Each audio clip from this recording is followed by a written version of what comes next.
Hello friends, welcome to विशिष्टा academy. Friends, हमने last video में पढ़ा था कि कैसे केमिकल इक्वेशंस को बैलेंस किया जाता है। आज हम उसी से रिलेटेड कुछ एग्जांपल्स सॉल्व करेंगे। देखिए, जैसे आज हमारे पास फर्स्ट एग्जांपल है, carbon dioxide plus water equals to glucose plus oxygen, यानी CO2 plus H2O is implies to C6H12O6 plus O2। हम पहले ये देखेंगे कि इस रिएक्शन में कौन कौन से एटम्स हमारे बैलेंस नहीं हैं। ठीक है, तो मैंने क्या कहा था, सबसे पहले हम क्या करेंगे, इक्वेशंस के जितने भी फॉर्मूले हैं उन्हें एक बॉक्स में रख लेंगे। तो मैंने यहाँ पर देखिए बॉक्स में रख लिया है सबको। ठीक, उसके बाद हम क्या करेंगे, एलिमेंट्स लिखेंगे, जितने भी रिएक्शन में एलिमेंट्स हैं, फिर उनके रिएक्टेंट साइड के एटम्स के लिए टेबल बनाएंगे और फिर एक प्रोडक्ट साइड के एटम्स के लिए टेबल बनाएंगे। ओके, उसके बाद हमने देखिए यहाँ पर को लिख लिया कार्बन, ऑक्सीजन एंड हाइड्रोजन। ठीक, अब देखेंगे number of atoms on the reactant side. देखेंगे, देखिए यहाँ कार्बन के कितने एटम हैं, 1 एटम, तो हमने यहाँ पर 1 लिख लिया। क्लियर। इसी तरीके से हमारे पास ऑक्सीजन के कितने, देखिए 2 ऑक्सीजन के यहाँ है, एक हाइड्रोजन वाटर के साथ, हाइड्रोजन ऑक्सीजन वाटर बना रहे हैं, तो यहाँ पर एक ऑक्सीजन हमारे पास है। तो टोटल कितने हो गए, 3 हो गए। उसी तरीके से हाइड्रोजन के पास कितने हैं, 2 एटम है। ठीक, ये तो हो गए number of atoms on the reactant. ठीक, सिमिलरली अब हम क्या लिखेंगे, number of atoms on the product. ठीक, तो यहाँ पर देखिए कार्बन के पास कितने हैं, 6 एटम्स हैं, तो हमने यहाँ 6 लिख लिया। हाइड्रोजन के पास कितने हैं, 12, तो हमने यहाँ 12 लिख लिया। ठीक है, अब देखिए ऑक्सीजन के पास कितने हैं, यहाँ पर देखिए कितने हैं, 6 हैं, और यहाँ पर कितने हैं, 2 हैं, तो टोटल कितने हो गए, 6 + 2 = 8। तो इस तरीके से हमने एक टेबल फॉर्म कर ली, जिसमें हमें पता चल गया कि रिएक्टेंट साइड कितने एटम है एंड प्रोडक्ट साइड्स कितने एटम है for a particular element. Okay, clear.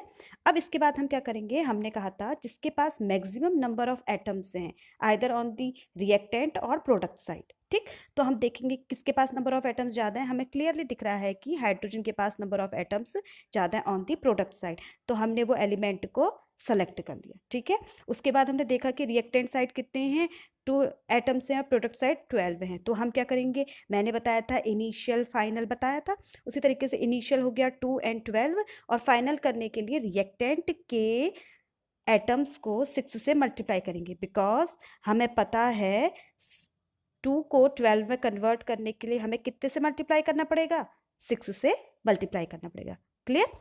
फिर हम क्या करते हैं, हमने देखा कि रिएक्टेंट के पास हमने 6 से मल्टीप्लाई किया हाइड्रोजन में, तो हम इस जो इक्वेशन हमें दी गई है, इस इक्वेशन में जहाँ पर हाइड्रोजन है, कहाँ पर है, वाटर के में है हाइड्रोजन, उस कंपाउंड को कितने से मल्टीप्लाई कर देंगे, 6 से, यानी कि 6 × H2O। इस पूरे को हम मल्टीप्लाई करेंगे, H2O को कंप्लीटली इसको मल्टीप्लाई करना है, केवल हाइड्रोजन के साथ मल्टीप्लिकेशन नहीं करना है।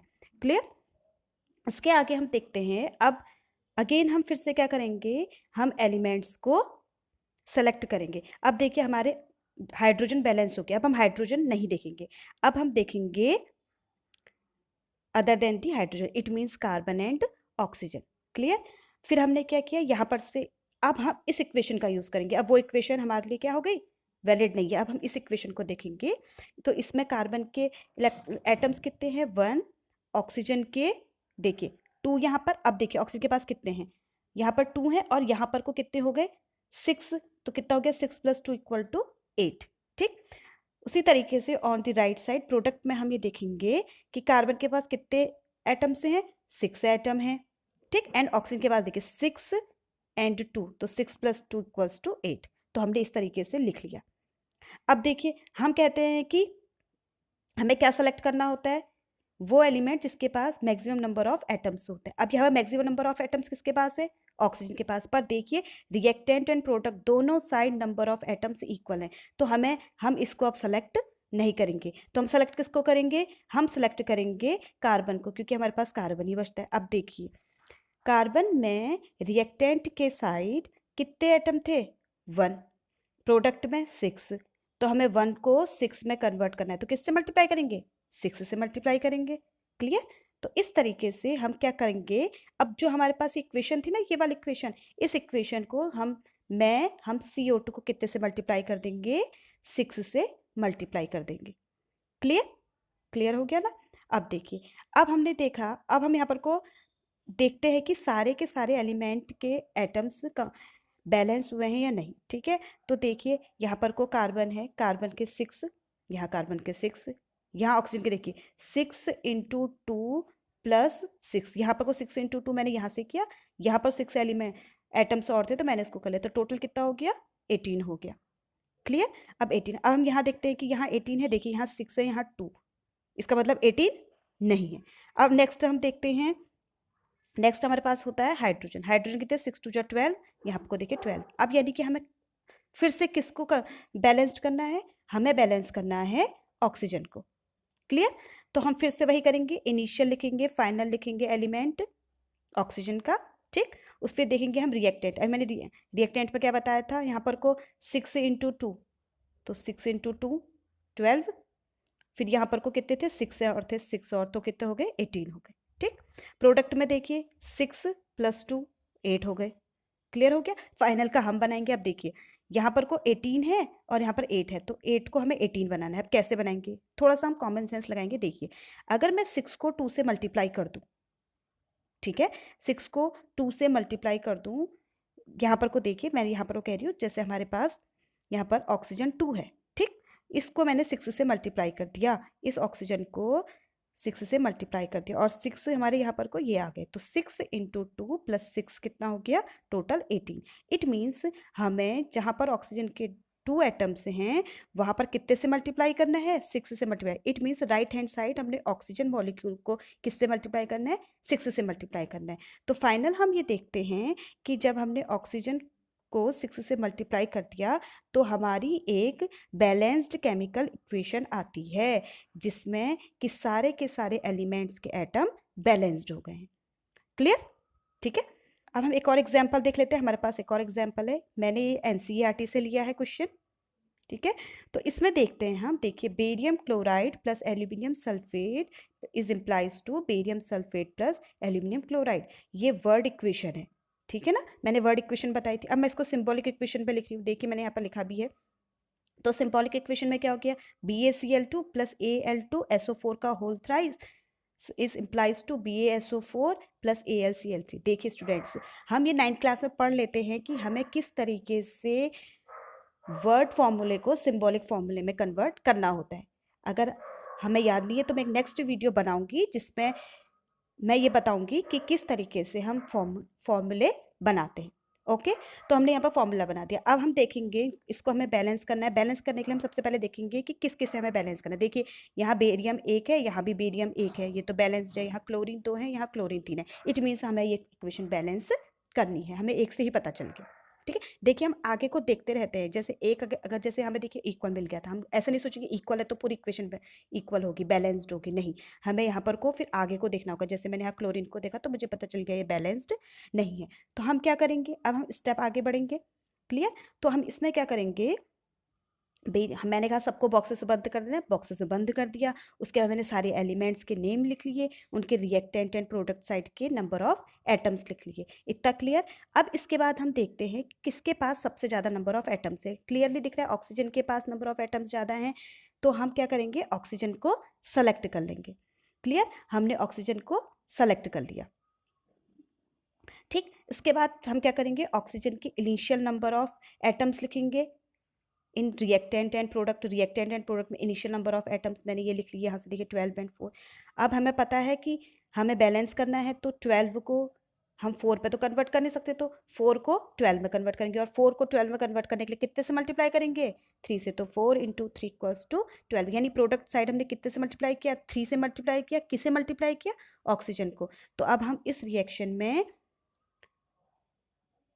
राइट हैंड साइड यानी कि प्रोडक्ट साइड जहाँ पर ऑक्सीजन है वहाँ 3 से मल्टीप्लाई करेंगे, हम पूरे में मल्टीप्लाई करेंगे, इसीलिए हमने बॉक्सेस का फॉर्मेशन किया है। तो 3 × BaSO4। क्लियर। ठीक है, तो हमने ये मल्टीप्लाई कर दिया। इसके बाद क्या होगा, फिर अगेन हम वही टेबल लेंगे। टेबल में अब हम ऑक्सीजन को छोड़ देंगे क्योंकि ऑक्सीजन हमारी बैलेंस हो चुकी है।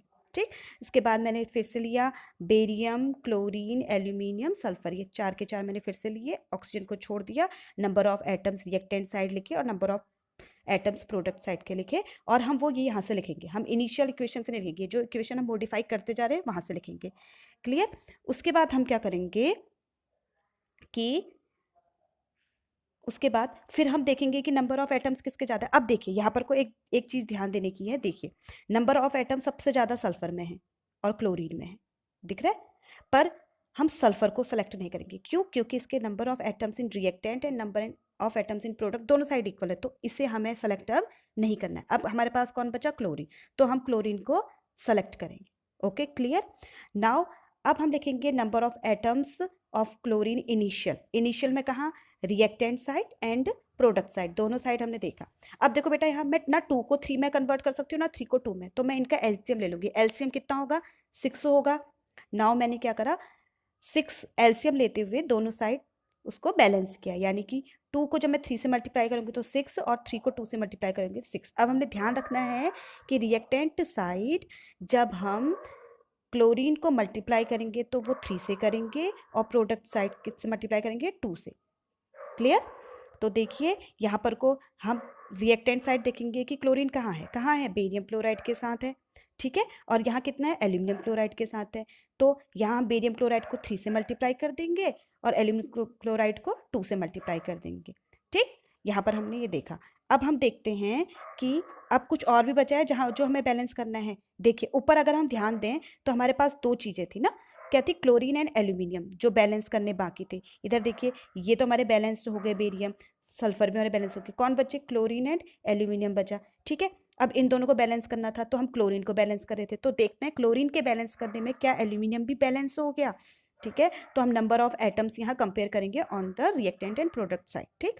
तो बेरियम के देखिए 3 है, यहाँ बेरियम के 3 है, क्लोरीन के देखिए 3 2 जा 6, और यहाँ पर को 3 2 जा 6 क्लोरीन के भी हो गए।